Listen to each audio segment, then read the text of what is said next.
couldn't execute that kind of intensity for those few days before the game, you were on the trading block immediately. There was no one. Greasy, Bonacani, the names, great names from our team back then. No one could get away with that.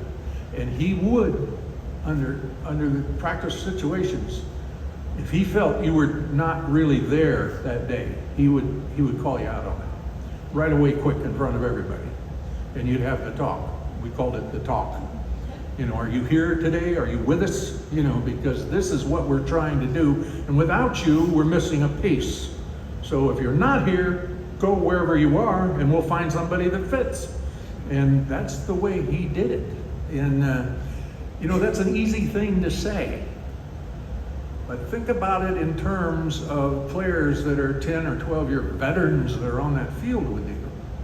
And I don't know if that would work today. I don't know if he'd get away with it. But it worked then because he showed us that he meant it. Now, when Coach Shula came to us in 1970, he left Baltimore and came to us. I was in my starting my third year with a team that was the worst team in the league, and he's coming as the head coach. But if you look at what Shula had done at Baltimore with his coaching staff and with that team, there wasn't any bruising fullback. There was no Jim Taylor, no Jim Brown, no Ernie Davis. You know, there was no single running back that was the power or the short yardage situation. That wasn't the way that was structured. So when Coach Shula came to us in 1970 to the Miami Dolphins, I frankly figured pardon the expression, folks, but I figured my ass was grass. I was gone. First meeting, he walked in front of us and said, here's the way we will treat each other. I'm your coach. That means when we get in this room and we're talking about what we're going to do, I have the final word. If you address me, if you have a question or you want to challenge something that I'm saying, that's fine, but there's a procedure to that, just like the military. Word for word, what he said, just like the military. You address me as Coach, Don, Sir, whatever you want, you choose. But you ask for permission to talk in the meeting. I'm running the meeting.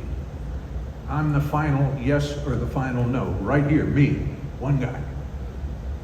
Now he said, there's another situation that I want to make you aware of. If you come to see me in my office, you have a problem. You come and see me. When you walk in my office and you close the door, you and I will be eyeball to eyeball as man to man, person to person. What does it mean to you to be back in Canton, to be a Pro Football Hall of Famer after all this? I think it's the ultimate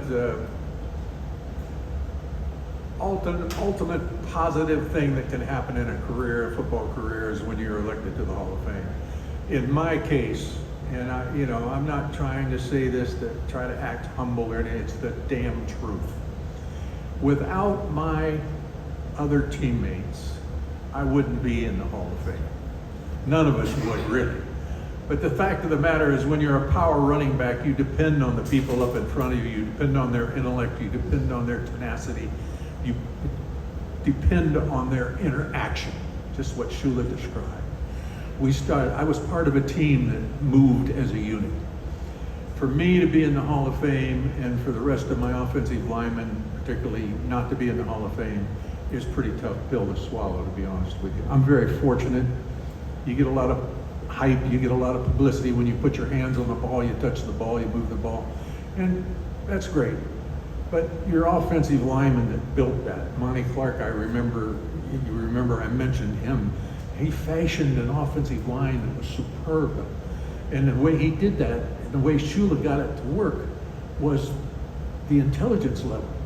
That team, you can talk about how lucky we were or how good we were, you can talk about all those things, but I think the factor that was the most positive part was the team intelligence. Doug Swift, he's a doctor now.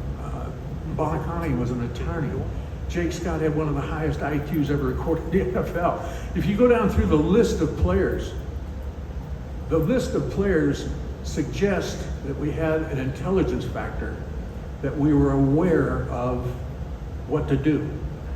But then the desire to do that intelligence had to be coupled with a desire to get it done.